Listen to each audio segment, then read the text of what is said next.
അഹമ്മദാബാദിൽ നടന്ന ആ ഒരു വിമാന അപകടത്തിൽ നമ്മുടെ കേരളത്തിൽ നിന്ന് ഒരു നേഴ്സായിട്ടുള്ള ഒരു രഞ്ജിത എന്ന് പറയുന്ന സ്ത്രീ മരണപ്പെട്ടിട്ടുണ്ടായിരുന്നു. അവർ 2 മക്കളും കാര്യങ്ങളൊക്കെ ഉണ്ടായിരുന്നു. വീട് വെക്കണമെന്നുള്ള ഒരു സ്വപ്നമൊക്കെ നടന്നുകൊണ്ടിരിക്കുകയാണ്. ഭയങ്കരമായിട്ടുള്ള ആ ഒരു കുടുംബ ദാരിദ്ര്യവും കാര്യങ്ങളൊക്കെ ഉണ്ടായിരുന്നു. അങ്ങനെ സ്ട്രഗിൾ ചെയ്യുന്ന ഒരു സ്ത്രീയായിരുന്നു രഞ്ജിത എന്ന് പറയുന്നത്. നമ്മൾക്കെല്ലാവർക്കും ആ ഒരു കാര്യത്തിൽ വിഷമം ഉണ്ടായിരുന്നു. പക്ഷേ ഈ ഒരു സംഭവങ്ങളൊക്കെ നടക്കുന്ന സമയത്ത് കുറേയധികം ക്വസ്റ്റ്യനൊക്കെ ഉയർന്നു വന്നിട്ടുണ്ടായിരുന്നു. ഭർത്താവ് എന്തിയെ എന്നുള്ളൊരു കാര്യം. മരണപ്പെട്ടു എന്നിട്ട് പോലും ഭർത്താവിനെ ഒന്നും കാണാനില്ലായിരുന്നു. പക്ഷേ ഭർത്താവ് ജീവനോടുണ്ട് എന്നുള്ള കാര്യങ്ങളൊക്കെ ഉണ്ടായിരുന്നു. പക്ഷേ എന്ത് പറ്റി പുള്ളിക്കാരന് എന്ത് പറ്റി എന്നുള്ളൊരു കാര്യം ഇതുവരെ അറിയാനേ സാധിച്ചിട്ടുണ്ടായിരുന്നില്ല. ഇങ്ങനെ ഇരിക്കുന്ന സമയത്ത് കുറേയധികം ഫേക്കായിട്ടുള്ള ന്യൂസും കാര്യങ്ങളൊക്കെ വന്നിട്ടുണ്ടായിരുന്നു. മരിച്ചു പോയി എന്നൊക്കെ പറഞ്ഞു, അങ്ങനെ ഇങ്ങനെയൊക്കെ. പക്ഷേ യഥാർത്ഥ സംഭവം എന്ന് പറഞ്ഞു കഴിഞ്ഞാൽ ഈ ഒരു രഞ്ജിതയുടെ ജീവിതം ഭയങ്കരമായിട്ടുള്ള കഠിനമായിട്ടുള്ള ഒരു ജീവിതമാണ്. സാധാരണ ഒരു നോർമൽ ഒരു കുടുംബത്തിലാണ് ഈ ഒരു രഞ്ജിത ജീവിച്ചതും ജനിച്ചതും ഒക്കെ. അതിനുശേഷം കല്യാണം കഴിച്ചത് ഒരു പട്ടാളക്കാരനെ ആയിരുന്നു. കുഴപ്പമില്ലാത്ത രീതിയിൽ കുറച്ച് ക്യാഷുള്ള ഒരു വ്യക്തിയായിരുന്നു. ആ ഒരു വ്യക്തി ഇവർ ഒരുമിച്ച് ജീവിച്ചു. കുറേ നാൾ കുട്ടികളൊക്കെ ജനിച്ചു.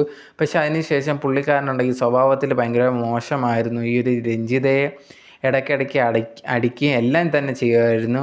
അതുപോലെ തന്നെ ഭയങ്കരമായിട്ടുള്ള മദ്യപാനവും അങ്ങനത്തുള്ള രീതിയിൽ കുടുംബത്തെ നോക്കാതെ രീതിയൊക്കെ ആയ സമയത്താണ് രഞ്ജിത ഉണ്ടെങ്കിൽ താൻ തന്നെ എല്ലാം നോക്കണം എന്നുള്ള രീതിയിൽ എന്ത് ചെയ്യുന്നു, കുട്ടികളുടെ കാര്യമൊക്കെ നോക്കാൻ വേണ്ടി ജോലി ചെയ്യുകയും അങ്ങനെ തുടങ്ങിയതിന് ശേഷമാണ് പിന്നെ ഗൾഫിലൊക്കെ പോവുകയും അവിടെയും ജോലി ചെയ്തിട്ടുണ്ടായിരുന്നു വർഷങ്ങളോളം. ഇവർ പിരിഞ്ഞ് താമസിക്കുകയൊക്കെ എന്നുള്ള കാര്യമാണ് അറിയാൻ സാധിച്ചിട്ടുള്ളത്.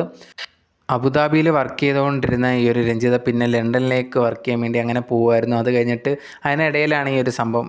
ലീവിന് വന്നിട്ട് പിന്നെയും തിരിച്ചു പോകുന്ന സമയത്താണ് ഈ ഒരു സംഭവമൊക്കെ നടന്നിട്ടുണ്ടായിരുന്നത്.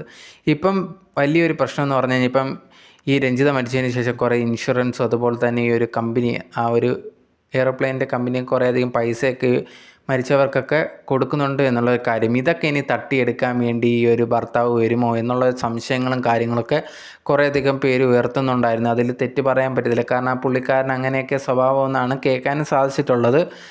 ഇത് കുട്ടികൾക്ക് കറക്റ്റായിട്ട് കിട്ടുമോ അവരുടെ ഭാവിക്ക് വേണ്ടി? അതല്ല ഇനി ഭർത്താവ് എങ്ങനെയാണ്, ജീവനോടുണ്ടോ മരിച്ചോ എന്നുള്ള കുറേ സംശയമൊക്കെ ഉണ്ടായിരുന്നു. പക്ഷേ അദ്ദേഹം ഇപ്പോഴും ജീവനോടുണ്ട്. അദ്ദേഹം ആ ഒരു മദ്യപാനം ആ ഒരു രീതിയിൽ തന്നെയാണ് എന്നുള്ളൊരു കാര്യമാണ് അറിയാൻ സാധിച്ചിട്ടുള്ളത്.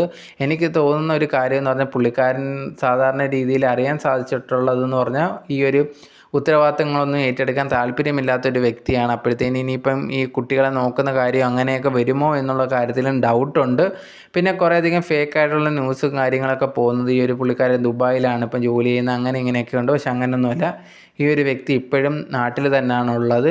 പുള്ളിക്കാരൻ പട്ടാളത്തിൽ നിന്നൊക്കെ ഫുള്ളായിട്ട് റിട്ടയർഡായിട്ട് വന്നതിന് ശേഷം ഇങ്ങനെ നിൽക്കുകയാണ്. അപ്പോൾ മൊത്തത്തിൽ മദ്യപാനം അങ്ങനെ തന്നെയാണ് പോയിക്കൊണ്ടിരിക്കുന്നത്. അല്ലാതെ ഉത്തരവാദിത്തങ്ങളൊന്നും ഏറ്റെടുക്കാൻ ശരിയായിട്ടുള്ളൊരു കാര്യമല്ല. രഞ്ജിതയാണ് ഈ ഒരു കുട്ടികളുടെ കാര്യമല്ല നോക്കിക്കൊണ്ടിരുന്നത്. പക്ഷെ ആ ഒരു വലിയൊരു കുട്ടികൾക്ക് ഭയങ്കരമായിട്ടുള്ള ഒരു നഷ്ടമാണ് വന്നിട്ടുള്ളത്. അത് പറഞ്ഞറിയിക്കാൻ തന്നെ പറ്റില്ല. അവർക്ക് ഇനി മുമ്പോട്ടുള്ള ജീവിതത്തിലേക്ക് ഇപ്പം കുറച്ച് ക്യാഷും കാര്യങ്ങളും എന്തൊക്കെ കിട്ടുമെന്ന് പറഞ്ഞാൽ അമ്മയെ നഷ്ടപ്പെട്ടത് തന്നെയാണ്. എന്തായാലും ആ കിട്ടുന്ന ക്യാഷിന് ആ ഒരു കുടുംബത്തിന്, ആ ഒരു കുട്ടികൾക്ക് ഉപയോഗപ്പെടുന്ന രീതിയിൽ തന്നെ ആവണം. അത് വേറെ രീതിയിലൊന്നും ദുരുപയോഗപ്പെട്ടു പോകാതിരിക്കാനും ശ്രദ്ധിക്കണം എന്നുള്ള കാര്യമൊക്കെയാണ്. ബാക്കിയുള്ള കുറേ സോഷ്യൽ മീഡിയയിൽ ഫേക്കായിട്ടുള്ള കുറേ ന്യൂസും കാര്യങ്ങളും വന്നിട്ടുണ്ടായിരുന്നു. അത് സത്യമോ കാര്യങ്ങളോ ഒന്നുമല്ല. അങ്ങനെ വരുന്ന ന്യൂസും കാര്യങ്ങളൊക്കെ ഫേക്കാണ്. ആരും വിശ്വസിക്കേണ്ട കാര്യമില്ല.